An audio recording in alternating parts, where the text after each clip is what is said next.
মুড়িঘণ্ট বানানোর জন্য আমি এখানে সবার প্রথমে নিয়ে নিয়েছি 1 কাপ গোবিন্দভোগ চাল। এই চালটাকে কিন্তু আমি একটুখানি জল দিয়ে ভালোভাবে ধুয়ে নেব।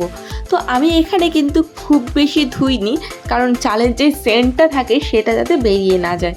মোটামুটি আমি কিন্তু দুবারে চালটাকে ধুয়ে নিয়েছিলাম।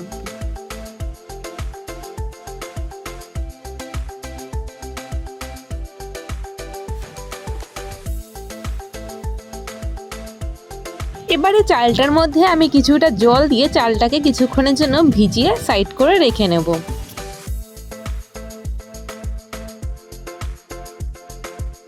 এবারে আমি এদিকে একটি কড়াই বসিয়ে দিয়েছি। এবার তার মধ্যেই দিয়ে নিলাম কয়েকটি তেজপাতা এবং 3-4টে মতো শুকনো লঙ্কা। এটাকে আমরা কিন্তু একটি ভাজা মশলা তৈরি করে নেব। এবারে এর মধ্যে আমি দিয়ে দিচ্ছি কিছুটা জিরে। তোমরা চাইলে এখানে একটুখানি ধনেও অ্যাড করতে পারো। আমার কাছে ধনে ছিল না, ওই কারণেই কিন্তু আমি ধনেটা অ্যাড করতে পারিনি। এবারে এটাকে একটু শুকনো খোলাতেই একটু নাড়াচাড়া করে ভেজে নিতে লাগবে, যতক্ষণ না একটু ক্রিস্পি ভাবটা চলে আসছে। তো যাই হোক, এটাকে এবার আমি একটি পাত্রে ঢেলে নিচ্ছি। এবার এটাকে আমি কিন্তু একটু ঠান্ডা করার জন্য সাইডে রেখে দেব, দিয়ে এটাকে পেস্ট করে নেব। তারপরে আমি এখানে কিন্তু 2টো মাছের মাথা নিয়ে নিয়েছি। এটি কাতলা মাছের মাথা, তোমরা চাইলে রুই মাছের মাথাও নিতে পারো। এখানে এর মধ্যে আমি একটুখানি নুন এবং হলুদ ভালোভাবে মাছের মাথাটার মধ্যে মাখিয়ে দিচ্ছি। আর এখানে কিন্তু আমি মাছের কাণ্ডগুলোও ব্যবহার করেছি। তোমরা চাইলে এগুলোকে ফেলেও দিতে পারো, তবে এগুলো ব্যবহার করতে চাইলে মানে খেতে চাইলে এগুলোকে কিন্তু খুব ভালোভাবে পরিষ্কার করে ধুয়ে নিতে হয়। মাছের মাথাটাকে কিন্তু খুব ভালোভাবে নুন হলুদ মাখিয়ে নিতে লাগবে প্রতিটা কোণায় কোণায়। এবারে আমি এখানে একটি কড়াই বসিয়ে দিয়েছি। এর মধ্যে দিয়ে দিচ্ছি পরিমাণ মতো সর্ষের তেল। তেলটাকে একটু ভালো মতো গরম হতে দিয়ে তারপরে এর মধ্যে আমি এক এক করে কিন্তু মাছের মাথাগুলোকে ছেড়ে দিচ্ছি। আমি একবারে 2 পিস করে মাছের মাথা ছেড়েছিলাম, দিয়ে ওলট পালট করে ভালোভাবে কিন্তু ভেজে নিয়েছি। অবশ্যই কিন্তু ভালোভাবে ভাজতে লাগবে। এবারে সেই তেলের মধ্যেই আমি কিন্তু গোটা গরম মশলা যেমন এলাচ, দারচিনি এবং লবঙ্গ ফোড়ন দিলাম। তারপরে এর মধ্যে দিয়ে নিলাম তেজপাতা এবং শুকনো লঙ্কা। এবারে এর মধ্যে আমি কিন্তু দিয়ে নিচ্ছি কিছুটা পরিমাণে জিরে। এবারে এই মশলাটা থেকে যতক্ষণ না খুব সুন্দর গন্ধ ছাড়ছে, এটাকে আমি একটুখানি নাড়াচাড়া করে নেব।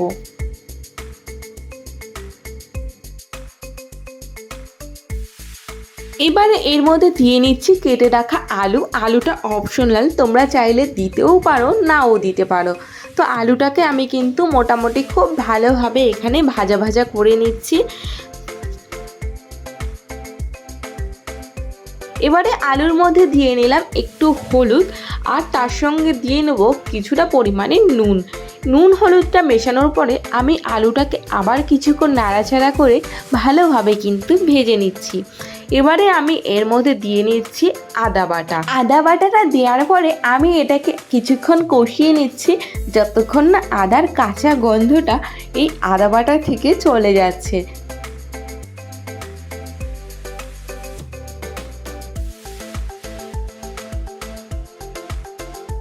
এবারে আমি এর মধ্যে এক এক করে দিয়ে নিচ্ছি জিরের গুঁড়ো দেওয়ার পরে হালকা একটুখানি আমি কিন্তু নাড়াচাড়া করে নিলাম।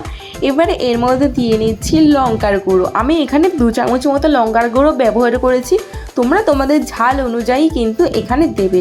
আর যেহেতু আমাদের ভাজা মশলাটার মধ্যেও লঙ্কা আছে, ওই কারণে কিন্তু আমাদের লঙ্কার গুঁড়োটাকে একটু বুঝেই দিতে লাগবে। এবারে আমি এর মধ্যে দিয়ে নিচ্ছি আগে থেকে ভিজিয়ে রাখা গোবিন্দভোগ চাল। তো যতটুকু বাটির গায়ে লেগে রয়েছে আমি কিন্তু খুব ভালোভাবে কড়াইয়ের মধ্যে প্রতিটা দানাই দিয়ে নিচ্ছি। চালটা দেওয়ার পরে চালটার সাথে পুরো মশলাটাকে কিন্তু আমি মোটামুটি ভালোভাবে কষিয়ে নিচ্ছি। আর আমি মশলার মধ্যে হলুদ দিতে ভুলে গিয়েছিলাম, ওই কারণে এখন একটু হলুদ দিয়ে নিচ্ছি। তোমরা চাইলে যখন মশলা কষাবে সেই সময়ও দিয়ে নিতে পারো।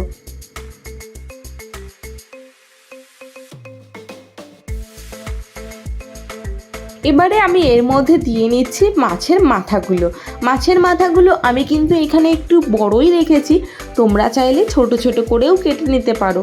তো তো যাই হোক, ভালোভাবে কষানোর পরে আমি এর মধ্যে কিন্তু দিয়ে নিচ্ছি পরিমাণ মতো গরম জল। আর তোমরা এখানে চেষ্টা করবে ঠান্ডা জল না দিয়ে গরম জলটাই দেওয়ার, তাহলে কিন্তু আমাদের রান্নাটা খুব তাড়াতাড়ি হয়ে যাবে আর চালগুলো কিন্তু পুরোপুরি মানে ভেঙে ভেঙে যাওয়ার ভয়টা থাকবে না।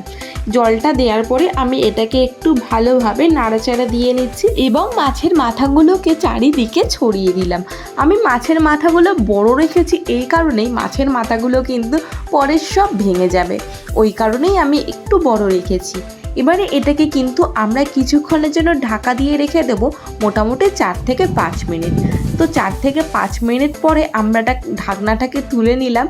তো আমার কিন্তু এখানে একটি সমস্যা হয়ে গেছিলো, সেটা হচ্ছে আমার গ্যাস শেষ হয়ে গেছিলো।